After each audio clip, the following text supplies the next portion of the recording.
আগামী 10 এপ্রিল থেকে শুরু হতে যাওয়া এসএসসি ও সমমান পরীক্ষা 1 মাস পেছানোর দাবিতে অসহযোগ আন্দোলনের ডাক দেয় শিক্ষার্থীরা। এ ঘটনার পর চূড়ান্ত সিদ্ধান্ত জানিয়ে বক্তব্য স্পষ্ট করল মাধ্যমিক ও উচ্চ মাধ্যমিক শিক্ষা বোর্ড, ঢাকা।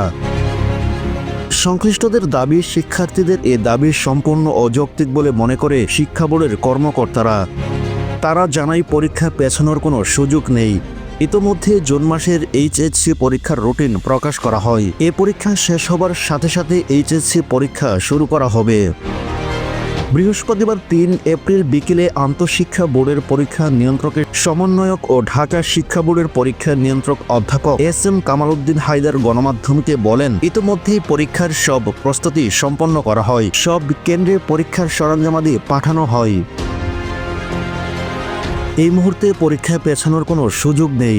পরীক্ষা পেছানোর যেসব দাবি করা হচ্ছে সেগুলো কোনো যৌক্তিকতা নেই বলে উল্লেখ করা হয়। এস.এম. কামাল উদ্দিন হায়দার গণমাধ্যমকে আরও জানান, আমাদের কাছে যেসব তথ্য রয়েছে তাতে প্রায় সব শিক্ষার্থী পরীক্ষা দেওয়ার পক্ষে। শিক্ষার্থী নামধারী বেশ কিছু ব্যক্তি ফেসবুকের মাধ্যমে পরীক্ষা পেছানোর ষড়যন্ত্র করছে। সব পরীক্ষার্থী ও অভিভাবকদের এসব গুজবে কান না দিয়ে পরীক্ষার প্রস্তুতি গ্রহণ করার জন্য অনুরোধ জানান এ পরীক্ষা নিয়ন্ত্রক।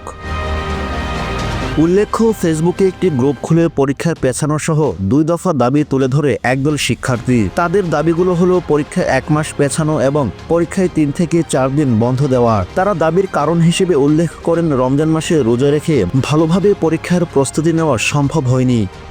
এছাড়া ঈদের পরপরই পরীক্ষা হওয়ায় পর্যাপ্ত প্রস্তুতি নেওয়া সম্ভব হচ্ছে না। ডেস্ক রিপোর্ট, সরেজমিন বার্তা।